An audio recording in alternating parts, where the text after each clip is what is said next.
Good morning class 12 lecture आज हमारा 19 है। आज हम बात करेंगे म्यूटेशन की। ठीक है, तो म्यूटेशन होता क्या है बेटा?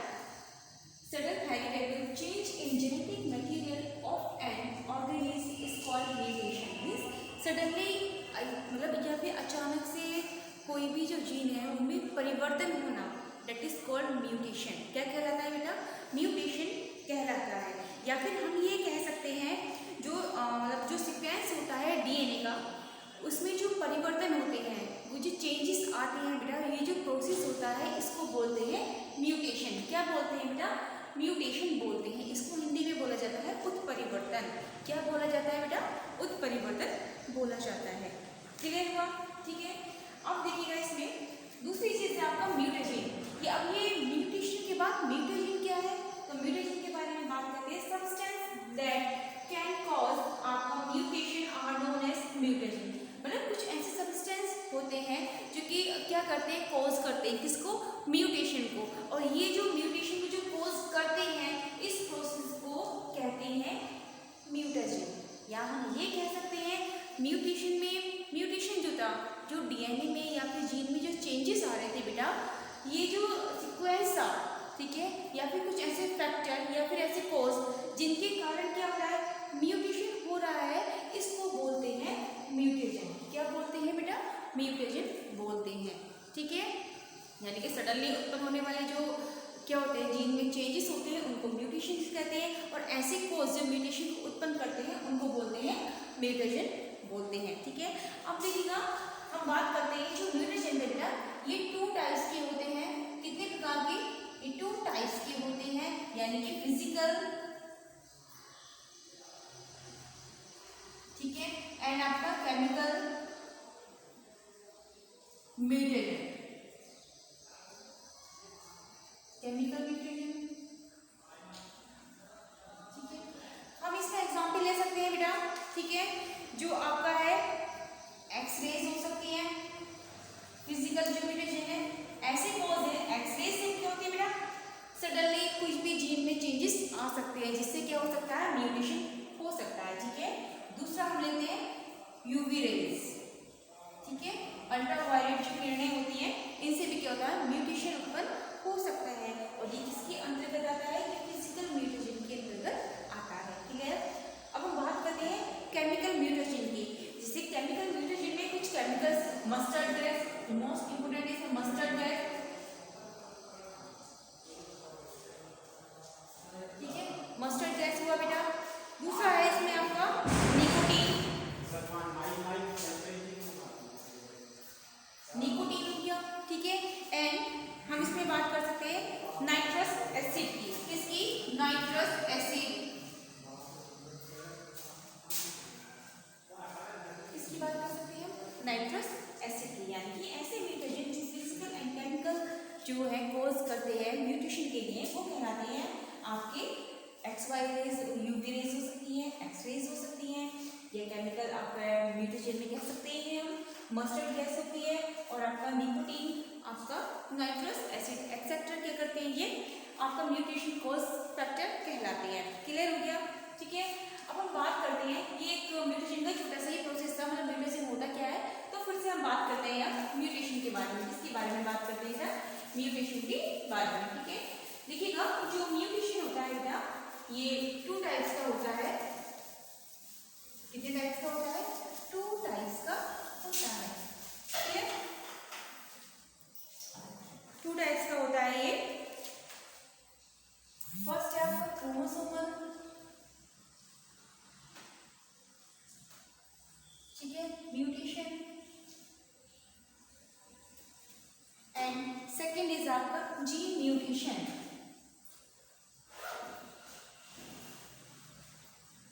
जीन म्यूटेशन या फिर हम इसको कह सकते हैं पॉइंट म्यूटेशन।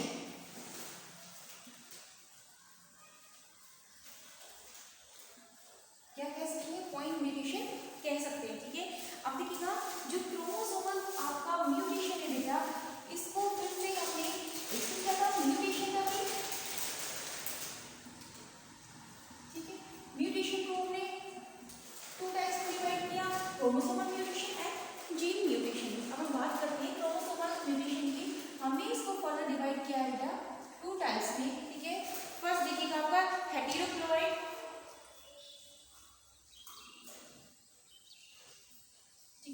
एंड सेकेंड देखिएगा क्रोमोसोमल एब्रिएशन, या फिर हम इसको क्रोमोसोमल डिजीज भी बोल सकते हैं।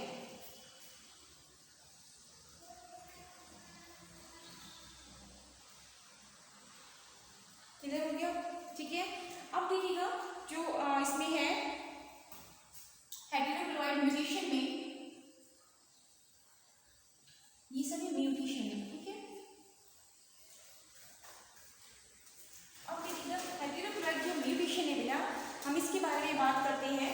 ये जो होता है आपका change in number of chromosomes, यानी कि हेटेरोक्लोइड जो म्यूटेशन उसका होता है, इसमें जो चेंजेस आते हैं बेटा वो कैसे होते हैं? देखिएगा, change in number of chromosomes, change in number of chromosome. अगर हम क्रोमोसोमल एब्रिएशन की बात करें तो इसमें क्या होगा? Change in structure of chromosome, change in structure of chromosome. Clear हुआ? ठीक है, देखिएगा जो म्यूटेशन था वो टू टाइप्स में डिवाइड कर दिया गया था, chromosomal mutation and gene mutation. अभी हम बात कर रहे हैं क्रोमोसोमल म्यूटेशन की, जिसको फर्दर टू पार्ट्स में डिवाइड कर दिया गया, हेटेरोक्लोइड म्यूटेशन एंड क्रोमोसोमल म्यूटेशन या एब्रिएशन, या फिर इसको डिजीज बोल सकते हैं। ठीक है, यानी कि इनमें जो चेंजेस आते हैं लगातार। अब इस प्रोसेस में क्या होता है, यहाँ पे change in number of chromosome, यानी कि ये जो क्रोमोसोम्स नंबर है इनमें चेंजेस होता है। Change in structure of chromosome, जो क्रोमोसोम्स के स्ट्रक्चर्स होती है, देखिए इस प्रोसेस को क्रोमोसोमल एब्रिएशन कहते हैं। मतलब जो कंप्लीटली स्ट्रक्चर है किसी भी जीन का या फिर कोई न्यूक्लियोटाइड है, उसमें लगातार चेंजेस होना जो कहलाता है। ठीक है, या फिर उसके एडिशन से या फिर उसके डिलीशन से ये जो चेंजेस होते हैं ये कहलाते हैं क्रोमोसोमल एब्रिएशन, जिसके कारण क्या होता है बहुत सारी डिजीज हो जाती है। क्लियर हुआ? ठीक है, अब देखिएगा इसमें हम बात करते हैं जीन म्यूटेशन की। ठीक है, किसकी बात करते हैं बेटा? जीन म्यूटेशन की हम बात करते हैं। तो जीन म्यूटेशन देखिएगा, जीन म्यूटेशन बेटा टू टाइप्स का है। जीन म्यूटेशन को भी टू पार्ट्स में डिवाइड किया गया है। ठीक है, टू टाइप्स में डिवाइड किया गया है आपका फर्स्ट है आपका सब्स्टिट्यूशन, सब्स्टिट्यूशन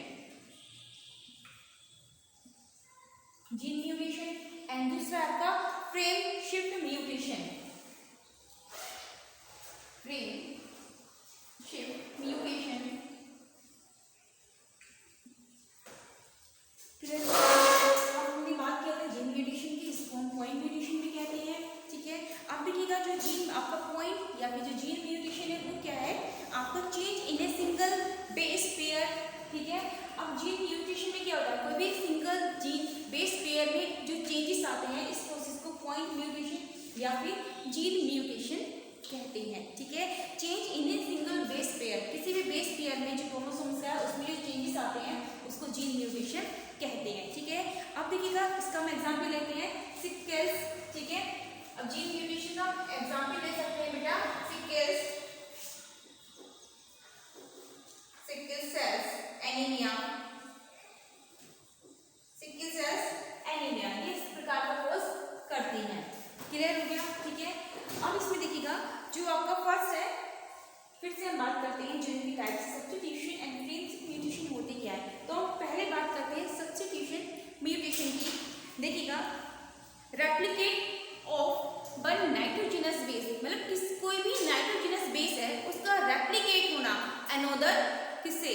नाइट्रोजनस बेस से, that is called substitution mutation कहलाता है। क्या कहलाता है? सब्स्टिट्यूशन म्यूटेशन कहलाता है। फिर से बोल रही मैं, आपका replicate of an organism by the another nitrogenous base, मतलब किसी भी जीन ने किसी अनदर जीन से क्या होता है जो परिवर्तन, जिसके द्वारा जो परिवर्तन होता है उसको सब्स्टिट्यूशन म्यूटेशन कहते हैं। ठीक है, या दूसरे की बात करते हैं फ्रेम शिफ्ट म्यूटेशन की हम बात करते हैं। देखिए, फ्रेम शिफ्ट म्यूटेशन में क्या होता है? किसी भी जीन का इसमें रेप्लिकेट हो जाता है बेटा। ठीक है, मतलब वन जीन से अनदर जीन के द्वारा। क्लियर हो गया? ठीक है, और फ्रेम शिफ्ट म्यूटेशन की हम अगर बात करते हैं तो इसमें क्या प्रोसेस है? देखिएगा, यहाँ पर क्या हो जाता है? या तो डिलीशन हो जाएगा बेटा, या तो किसी भी जीन का क्या हो जाएगा? डिलीशन हो जाएगा,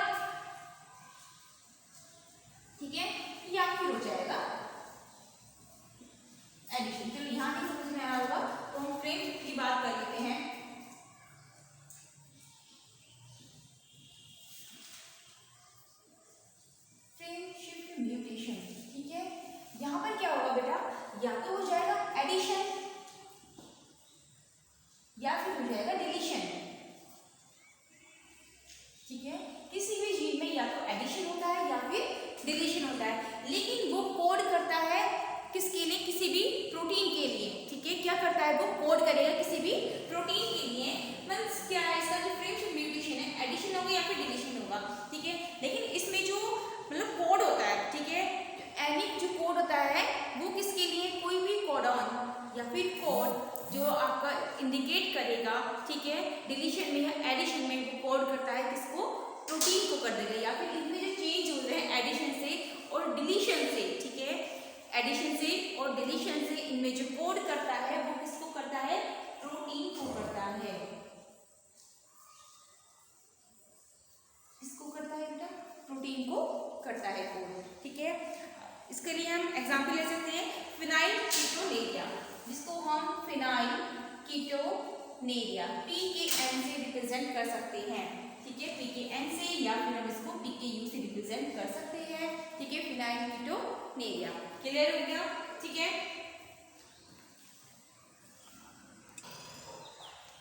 ठीक है, ये बहुत क्लियर है म्यूटेशन का आपका, इसमें एडिशन होना या फिर डिलीशन होना, ठीक है। लेकिन वो कोड किसके लिए करते हैं, प्रोटीन के लिए। या फिर हम ये कह सकते हैं कंप्लीटली किसी भी सेगमेंट का लॉस हो जाना, गायब हो जाना, जो कि कोड कर रहा था किसके लिए, प्रोटीन के लिए। क्लियर, इस प्रोसेस को कहते हैं फ्रेंडशिप म्यूटेशन।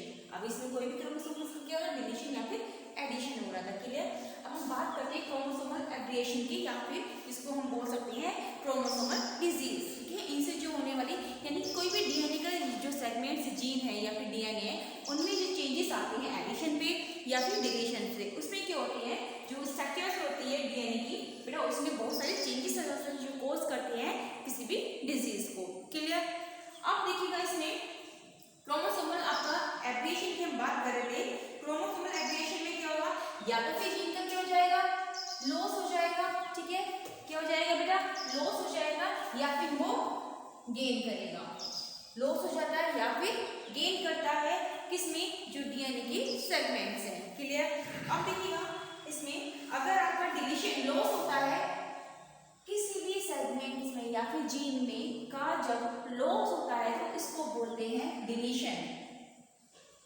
क्या बोलते हैं, डिलीशन बोलते हैं। क्लियर, अगर वो गेन करता है तो हम इसको बोलते हैं बेटा इंसर्शन, या फिर हम बोलते हैं इसको एडिशन। क्या बोलते हैं, अगर लॉस करता है तो डिलीशन, अगर गेन करता है तो इंसर्शन बोलते हैं, या फिर हम बोलते हैं इसको एडिशन। क्लियर हो गया, ठीक है। अब देखिएगा इसमें अगर लॉस होता है, अगर गेन होता है किसी भी डीएनए में, सॉरी डीएनए का किसी भी सेगमेंट में, जो क्या कहलाते हैं, आपके क्रोमोसोम कहलाते हैं, उसमें क्या होता है, बहुत सारी डिजीज होती है जो कि डिपेंड करती हैं किस पर, सेक्स लिंक क्रोमोसोम्स पर, ठीक है। आपके जो कंप्लीट नंबर ऑफ क्रोमोसोम्स कितने होते हैं बेटा, 46 होते हैं। कितने होते हैं, 46 होते हैं। लेकिन जो ऑटोसोमल होते हैं क्रोमोसोम्स वो कितने होते हैं आपके, 44। जो वन पेयर डिपेंड करता है वो करता है सेक्स लिंक क्रोमोसोम्स पर, जो कि होते हैं एक्स और वाई। कौन से होते हैं बेटा, एक्स और वाई होते हैं। अब इन्हीं क्रोमोसोम्स या जो डीएनए के सेगमेंट्स में चेंज होते हैं, इन चेंजेस के कारण ही क्या होते हैं बेटा, जो आपकी कोज करती है डिजीज उत्पन्न होती है।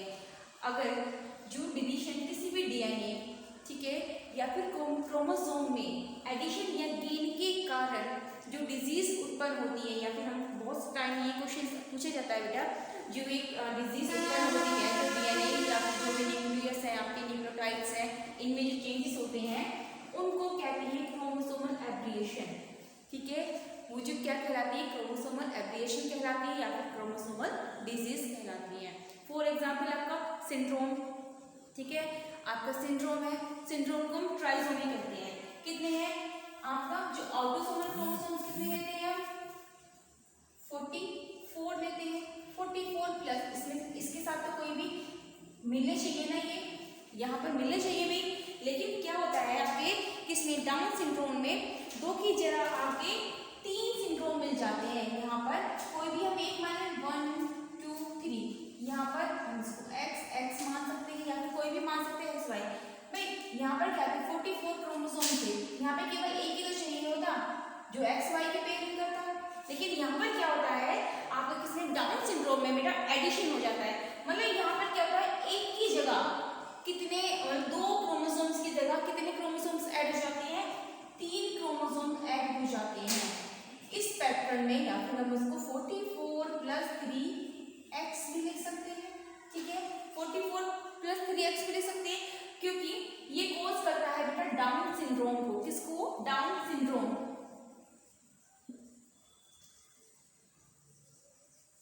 डाउन सिंड्रोम को। डाउन सिंड्रोम का मींस क्या है, यहाँ पर ट्राइसोमी हो जाती है या फिर हम इसको बोल सकते हैं ट्राइसोमी। ट्राइसोमी इस सिंड्रोम को ट्राइसोमी सिंड्रोम भी बोल सकते हैं। क्यों? क्योंकि यहाँ पर क्या हो रहा है एडिशन हो रहा है। जो 44 क्रोमोसोम थे यहाँ पे 2 क्रोमोसोम होने चाहिए थे, लेकिन 2 की जगह यहाँ पर क्या हो जाती है बेटा 3 क्रोमोसोम, मतलब एक और ऐड हो जाता है। यहाँ पे 2 की जगह कितने क्रोमोसोम ऐड हो जाते हैं, 3 क्रोमोसोम ऐड हो जाते हैं। और इस डिजीज को या फिर ये जो प्रोसेस को बोलते हैं डाउन सिंड्रोम। इसको अदर नाम से भी जाना जा सकता है, इसको हम बोलते हैं ट्राइसोमी। क्लियर हो गया? अगर इसका एडिशन होता है तभी अगर किसी भी डीएनए को गेन करता है उस कंडीशन में आपका डाउन सिंड्रोम होता है। ठीक है अगर लॉस होता है तो हम देखिए इसकी बात ही करते हैं। तब कोई भी क्रोमोसोम है, ठीक है 44 थे, यहाँ पर कितने होने चाहिए थे, यहाँ पर कोई भी एक्स वाई क्रोमोसोम जुड़ने चाहिए थे ना। यहाँ पर क्या होता है 44 के साथ में कोई भी क्रोमोसोम्स नहीं जुड़ता है, इसको हमने x मान लिया। ठीक है तो यहाँ पर क्या होता है कोई भी क्रोमोसोम्स नहीं जुड़ता है। यहाँ पर क्या हो गया लॉस हो गया डीएनए का। तो इस प्रकार की जो सिम्टम्स होती हैं, जो डिजीज होती है उसको बोलते हैं टर्नर सिंड्रोम। टर्नर सिंड्रोम बोलते हैं, टर्नर सिंड्रोम बोलते हैं। अब ये दोनों चीजें समझ में आई बेटा आपको। अगर डीएनए का एडिशन होता है वहां पर 2 की जगह 3 आपके क्रोमोसोम्स जुड़ रहे थे, उस प्रोसेस में आपकी ट्राइसोमी हो रही थी जिसको बोलते हैं डाउन सिंड्रोम। क्लियर?